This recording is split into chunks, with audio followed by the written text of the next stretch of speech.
Ayoz bobo filmida Marfushenko rolini o'ynagan aktrisaning taqdiri. Marfushenkoni biz erkak, sho'x hamda ochko'z qiz deb bilardik, hamda Nastenkaga qilgan ishlari bizni ham g'azablantirardi, ham kuldirardi. Biz uni faqatgina xunuk va bag'ritosh qiz deb bilardik.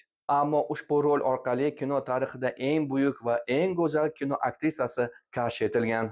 Marfusha rolini Inna Churyukova o'ynagan. U o'sha paytda talaba qiz edi. Qizig'i, o'shanda rejissyor Marfushani eng xunuk grim qildirgan, hattoki uning qoshlarini kuydirilgan cho'p bilan bo'yashgan. Inna Churyukova o'zi o'ynagan Marfusha rolini birinchi marta televizor ortidan ko'rganda juda qattiq uyalib, chidolmasdan yig'lab yuborgandi. U o'shanda hammaga men boshqa hech qachon kinoga tushmayman deb va'da bergandi. Ammo u qattiq adashgandi. Ushbu film ekranga chiqqandan keyin u butun dunyoga tanildi. Uni hatto Gollivudda tan olishdi.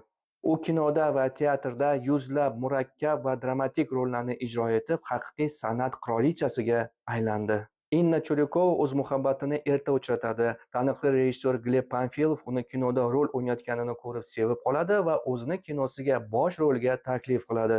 Rejissyor Innani bir ko'rishda sevib qoladi va oradan ko'p o'tmay ular turmush qurishadi va oradan vaqt o'tgandan keyin Ivan ismli o'g'li dunyoga keladi. Inna va Gleb 50 yil davomida sadoqat bilan bir-biriga hurmat va hech qanday mish-mishlarsiz turmush qurishdi. Hamma ularning hayotiga havas bilan qarashardi. Inna Churyukova hayotda Marfushaga sira o'xshamasdi. U juda ham madaniyatli, xushmuomala va mehribon ayol edi. U hech qachon o'zini shuhrati bilan maqtanmagan, hammaga birday yordam qo'lini cho'zgan.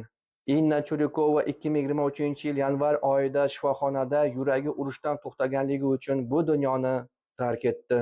Inna o'shanda 79 yoshda edi. Rafiqasi bu dunyoni tark etganiga chidolmagan Gleb Panfilov oradan 7 oy o'tgandan keyin hayotdan ko'z yumadi.